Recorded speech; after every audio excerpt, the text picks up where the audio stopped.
तीन पौराणिक कहानियाँ, इसलिए भगवान विष्णु ने लिया राम अवतार। Welcome to my YouTube channel Gyan Sagar. ज्ञान सागर में आपका बहुत बहुत स्वागत है। ज्ञान सागर में सब्सक्राइब करने के लिए ज्ञान सागर 602 पे सब्सक्राइब करें। इस चैनल पे सिर्फ आध्यात्मिक से जुड़ी वीडियो आपके सामने प्रस्तुत होगी। तो आइए जानते हैं वो तीन पौराणिक कहानियाँ क्या हैं जिनकी वजह से राम अवतार हुआ। इसलिए भगवान विष्णु ने लिया राम अवतार। आज हम आपको तीन पौराणिक प्रसंग बता रहे हैं जो भगवान विष्णु के श्री राम के रूप में अवतार लेने से संबंधित है। पहला प्रसंग, जय विजय को दिया था सनकादि मुनि के ने श्राप। एक बार सनकादि मुनि भगवान विष्णु के दर्शन करने वैकुंठ आए। उस समय वैकुंठ के द्वार पर जय विजय नाम के दो द्वारपाल पहरा दे रहे थे। जब सनकादि मुनि द्वार से होकर जाने लगे तो जय विजय ने हंसी उड़ाते हुए उन्हें भेद अड़ाकर रोक लिया।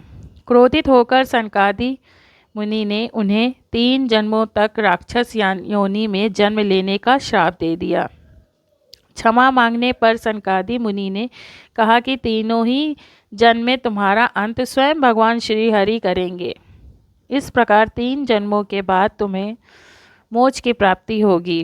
पहले जन्म में जय विजय ने हिरण्याकश्यप व हिरण्याक्ष के रूप में जन्म लिया।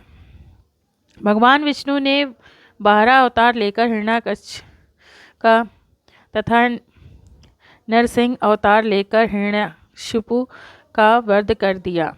दूसरे जन्म में जय विजय ने रावण व कुंभकर्ण के रूप में जन्म लिया। इनका वध करने के लिए भगवान विष्णु को राम अवतार लेना पड़ा।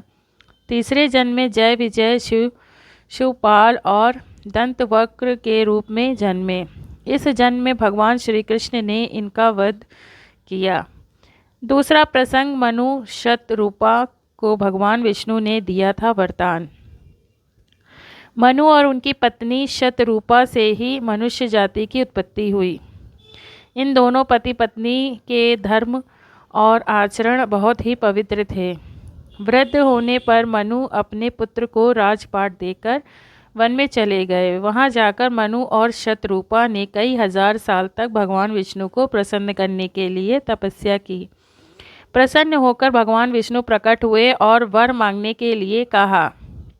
मनु शतरूपा ने श्री हरि से कहा कि हमें आपके समान ही पुत्र की अभिलाषा है। उनकी इच्छा सुनकर श्री हरि ने कहा कि संसार में मेरे समान कोई और नहीं है, इसलिए तुम्हारी अभिलाषा पूरी करने के लिए मैं स्वयं तुम्हारे पुत्र के रूप में जन्म लूँगा। कुछ समय बाद आप अयोध्या के राजा दशरथ के रूप में जन्म लेंगे। उसी समय मैं आपका पुत्र बनकर आपकी इच्छा पूरी करूँगा। इस प्रकार मनु और शतरूपा को दिए वरदान के कारण भगवान विष्णु को राम अवतार लेना पड़ा। तीसरा प्रसंग, नारद मुनि को हो गया था घमंड। देवर्षि नारद को एक बार इस बात का घमंड हो गया कि कामदेव भी उनकी तपस्या और ब्रह्मचार्य को भंग नहीं कर सके। नारद जी ने यह बात शिवजी को बताई। देवर्षि के शब्दों में अहंकार भर चुका था। शिवजी ने यह समझ चुके थे कि नारद अभिमानी हो गए हैं। भोलेनाथ ने नारद से कहा कि भगवान श्री हरि के सामने अपना अभिमान इस प्रकार प्रदर्शित मत करना। इसके बाद नारद भगवान विष्णु के पास गए और शिवजी के सामने समझाने के बाद भी उन्होंने श्री हरि को पूरा प्रसंग सुना दिया। नारद भगवान विष्णु के सामने अभी अपना घमंड प्रदर्शित कर रहे थे। तब भगवान ने सोचा कि नारद को घमंड तोड़ना होगा, यह शुभ लक्षण नहीं है। जब नारद कहीं जा रहे थे तब रास्ते में उन्हें एक बहुत ही सुंदर नगर दिखाई दिया जहाँ किसी राजकुमारी के स्वयंवर का आयोजन किया जा रहा था। नारद भी वहाँ पहुँच गए और राजकुमारी को देखते ही मोहित हो गए। यह सब भगवान श्री हरि की माया ही थी। राजकुमारी का रूप और सौंदर्य नारद के तप को भंग कर चुका था। इस कारण उन्होंने राजकुमारी के स्वयंवर में हिस्सा लेने का मन बनाया। नारद भगवान विष्णु के पास गए और कहा कि आप अपना सुंदर रूप मुझे दे दीजिए, जिससे कि वह राजकुमारी स्वयंवर में मुझे ही पति रूप में चुने। भगवान ने ऐसा ही किया, लेकिन जब नारद मुनि स्वयंवर में गए तो उनका मुख वानर के समान हो गया। उस स्वयंवर में भगवान शिव के 2 गण भी गए थे। वे यह सभी बातें जानते थे और ब्राह्मण का वेश बनाकर यह सब देख रहे थे।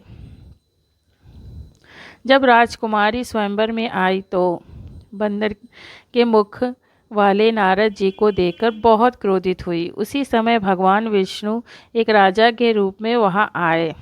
सुंदर रूप देखकर राजकुमारी ने उन्हें अपने पति के रूप में चुन लिया। यह देखकर शिवगण नारद जी की हंसी उड़ाने लगे और कहा कि पहले अपना मुख दर्पण में देखिए। जब नारद जी ने अपना चेहरा वानर के समान देखा तो उन्हें बहुत गुस्सा आया। नारद मुनि ने उन शिवगणों को राक्षस योनि में जन्म लेने का श्राप दे दिया।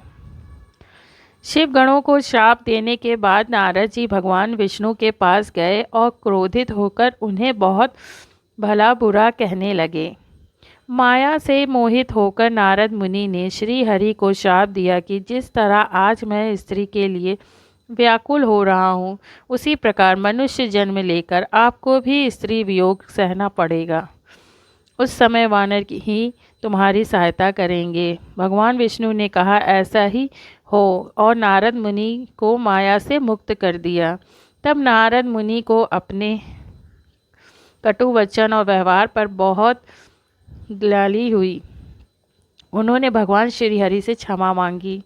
भगवान श्री हरि ने कहा कि ये सब मेरी ही इच्छा से हुआ है, अतः तुम शोक न करो। उसी समय वहाँ भगवान शिव के गण आए, जिन्हें नारद मुनि ने शाप दिया था। उन्होंने नारद मुनि ने क्षमा मांगी। तब नारद मुनि ने कहा कि तुम दोनों राक्षस योनि में जन्म लेकर सारे विश्व को जीत लोगे। तब भगवान विष्णु मनुष्य रूप में तुम्हारा वध करेंगे और तुम्हारा कल्याण होगा।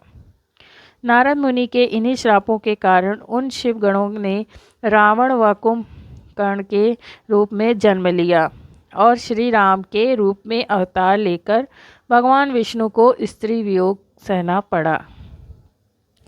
तो आपको ये कहानी कैसी लगी? अगर आपको ये कहानी पसंद आई तो हमारे चैनल को लाइक करें, शेयर करें और ज़्यादा से ज़्यादा कमेंट करके हमें बताएं कि आपको कहानी कैसी लगती है। इस चैनल पे सिर्फ आध्यात्मिक से जुड़ी ही वीडियो आपके सामने प्रस्तुत होगी। धन्यवाद।